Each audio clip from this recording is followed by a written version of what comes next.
السلام عليكم. إذا كنت لست حاسد اشترك في قناتي واضغط على زر الإعجاب لكي يصلك كل جديد. السلام عليكم. إذا كنت لست حاسد اشترك في قناتي واضغط على زر الإعجاب لكي يصلك كل جديد. لن تصدق المبلغ الذي أنفقه الأمير محمد بن سلمان للتعاقد مع رونالدو لناديه المفضل النصر. يبدو أن انتقال كريستيانو رونالدو إلى النصر أصبح مسألة وقت، بعدما أكدت العديد من وسائل الإعلام العالمية والمحلية أن الدون قد اتفق مع مسؤول النادي السعودي على كافة التفاصيل، ويتبقى فقط الإعلان الرسمي عن ارتدائه القميص الأصفر خلال فترة وشيكة من الآن. وكان مانشستر يونايتد قد فسخ عقد رونالدو خلال بطولة كأس العالم من عام 2022 بعد الحوار الذي انتشر له رفقة بيرس مورغان وهو يهاجم إدارة النادي الإنجليزي وكذلك مدربه إريك تين هاغ ليصبح اللاعب حرا دون ناد ويحق له الانتقال مجانا أينما شاء. وعلى الرغم من قيمته الكبيرة في عالم كرة القدم وتاريخه الاستثنائي، لم يحظى رونالدو بعروض من أندية أوروبية تقريبا، ولكن ارتبط اسمه على الجانب الآخر بالعديد من الأندية العربية وكذلك أندية الولايات المتحدة الأمريكية. وفي نهاية المطاف ظهرت تقارير صحيفة ماركا التي أشارت إلى أن رونالدو بات لاعبا جديدا في النصر.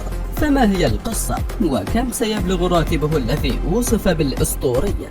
بحسب ماركا سيتقاضى رونالدو راتبا سنويا تصل قيمته إلى 200 مليون يورو مع النصر، جزء كبير منها يأتي من خلال الدعاية والإعلان، وبشكل أساسي سيكون راتب رونالدو 100 مليون يورو سنويا، أي الأغلى بين نجوم كرة القدم حول العالم. ولكن ببعض الحوافز الإضافية والإعلانات وغيرها سيكون الإجمالي 200 مليون يورو. عقد كريستيانو رونالدو مع النصر سوف يمتد لمدة 2.5 عام بداية من عام 2023.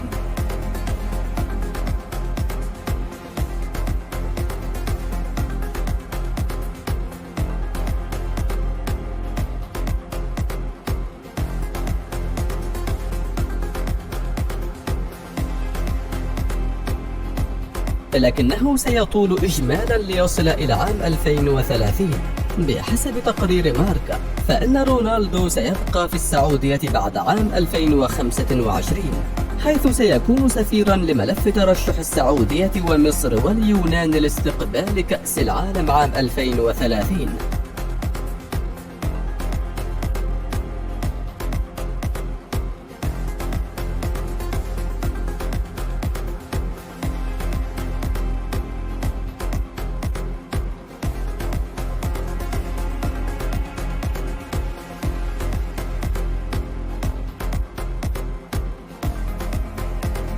شعار المنتخب السعودي يتميز بلونه الأخضر المرادف للون الموجود في علم الدولة، مع وجود كرة قدم ونخلة على هيئة شكل كروي في منتصف الشعار، بالإضافة إلى رأس صقر أيضا، واختصار اسم الاتحاد باللغة الإنجليزية، ما جعل الشعار علامة تجارية مميزة. كما يلقب الفريق بالصقور الخضر لما يرمز له من أصالة تعبر عن جانب من البيئة والثقافة السعودية اللتين ارتبطتا بالصقر ارتباطا وثيقا، باعتباره رمزا للقوة والجسارة والعزيمة والثقة.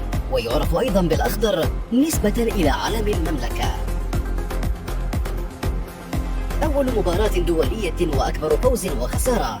تعود أول مباراة رسمية دولية لمنتخب السعودية إلى عام 1957 وكانت أمام لبنان في دورة الألعاب العربية، وانتهت بالتعادل الإيجابي بهدف لمثله.